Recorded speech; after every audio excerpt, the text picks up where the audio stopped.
Ďakujem pekne. Mne sa to strašne páčilo, nepovedané. Veľmi ma zaujímalo, že by ste spomínali na začiatku, že ste za väčšiu európsku integráciu, za posilnenie. Čo si myslíte, že by bolo treba urobiť? Prípadne, či Európska únia by sa mala ďalej rozširovať, čo by ste ako vaša strana, ako by ste to propagovali?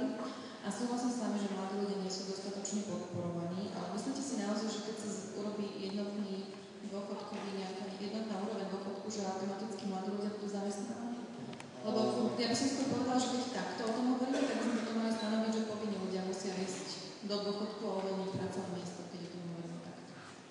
No, v podstate ide o to, v tejto otázke o dôchodku, že keď bol ten vek 60 rokov, tým pádom staršia generácia by odchádzala do dôchodku a dostávala by sa práve možnosť zamestnať mladších ľudí. Takže nejde o to zamestnávať 25-ročných, ktorí hneď vyjdú zo školy, ale proste mladších ľudí, ktorí po prípade si potrebujú založiť rodinu a podobne.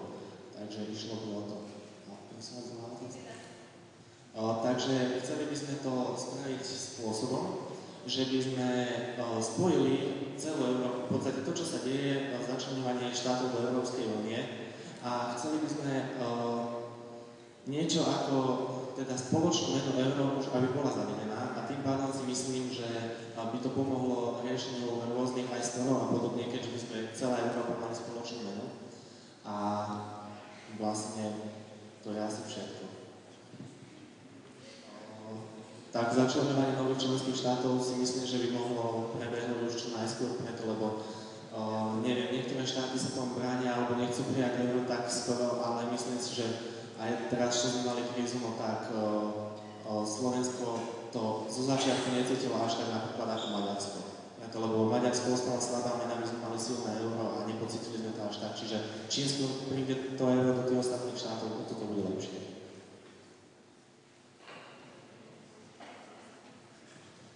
Mne sa tiež vaša prezentácia veľmi páčila, ale chcem sa opýtať, akým spôsobom chcete vyberať ľudí, ktorí dostanú tie čipové karty, pretože tam sa mi naskytuje dosť veľká príležitosť na korupciu a tým, že sa to možno nedostane tým ľuďom, ktorí sú často niekde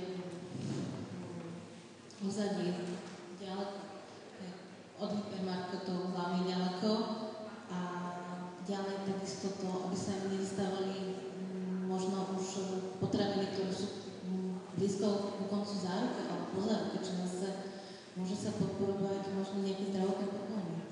Ale hlavne to, že sú ďaleko od tých hypermarketov. No tak, toto sme riešili spôsobom, že na každej čipovej karte by bolo niečo ako odlačok prsta, tým pádom by sa to nedalo zneužiť a bola by tam na to čítačka. Takže taký modernejší spôsob. Potom to, aby to dostali všetci ľudia, o to sa my až tak komplexne nebudeme starať, ale chceli by sme to spraviť formou prihlášok. Čiže tí ľudia, ktorí budú mať záujem, si pošlú prihlášku, čiže nebudeme to prideľovať, že teraz musíte a bude, ale tí ľudia si budú musieť akože o to požiadať. Bude tam dosť silné propagovanie toho, čiže každý o tom bude vedieť, a myslím si, že títo ľudia, čo si požiadajú, to dostanú, to je spĺňa tie základné naše požiadavky alebo to, čo sme si dali ako nutnosť k tomu. Čiže riešite situáciu hlavne v mestách, ale nie v dedinkách horného. Prečo nie dedinách? Však tí ľudia môžu dostať kartu, môžu si kľudne nakúpiť do mesta, ako aj doteraz sa chodí. Napríklad aj ja som z dediny a nič tam nikdy nie dostať, musíme chodiť do mesta. To je treba na západ, ale napríklad na východe, kde je problém s testovaním, napríklad dostať sa dopravou do toho mesta. Tak, myslím si, že každý tam má nejaký spôsob, ako nakupuje teraz.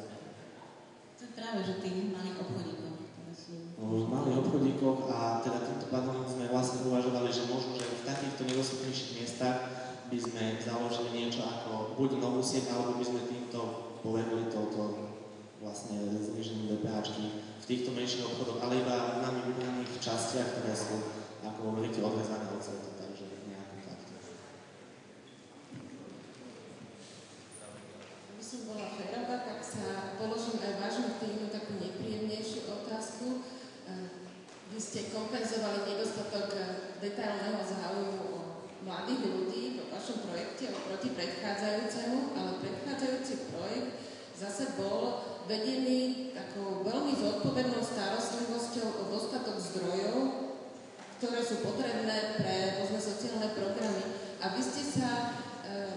síce veľmi podrobne zaoberali a veľmi, ak myslím, kvalitné programy ste navrhli pre tých, ktorí potrebujú podporu, ale otázku zdrojov ste nehali bokom. Takže môžem položiť nepríjemnú otázku, odkiaľ by boli asi zdroje?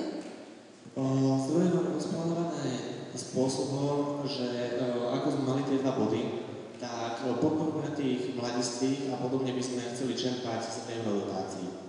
A zase, čo sme mali ten prvý bod, tá sociálna pomoc ostatným rodinám, tak tam by sme to chceli takým spôsobom, že by sme napríklad v Európe sú niektoré štáty, áno, môže sa to zdať teraz nespravodlivé takto zo začiatku, ale sú niektoré štáty, ktoré majú naozaj veľmi rozvinutú cestovný ruch.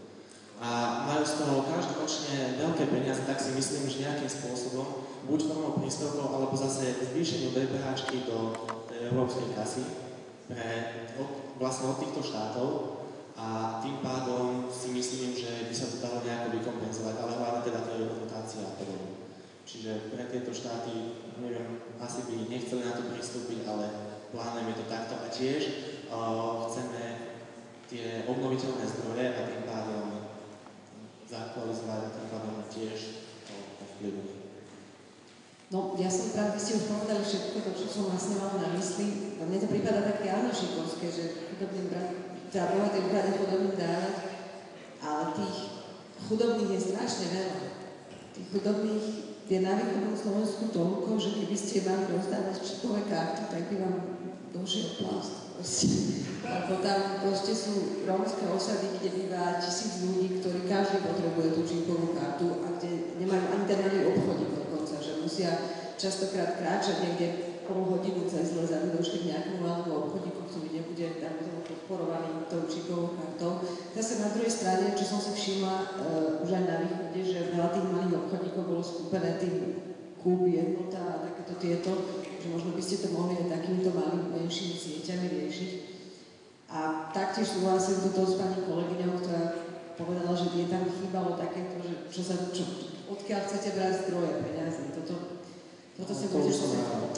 No, ale aj dajme tomu získavanie energií z týchto alternatívnych zdrojov vyžaduje investície. Najprv. Až potom sa na to vráti. A stále mi tam chýba takéto, že odkiaľ to chcete zobrať, lebo tie štáty, ktoré majú bohatý rozvinutý cestovný zlým, nemyslíte, že vám niečo dajú. Ešte mi to trošku príde také naivné, aj keď veľmi pekné. A súhlasím s tým, že podporovanie mladých je super nápad a veľmi sa mi páčilo aj to, že ste práve spomenuli príklad elektrickej gitary, lebo moja skúsenosť je tá, že napríklad pracovala som na ministerstve kultúry, podporia klasického hudobníka, podporia divadelný súbor, podporuje sa klasické umenie, opera, balet, nejaký geniálny huslista a na roke sa napríklad zabúda.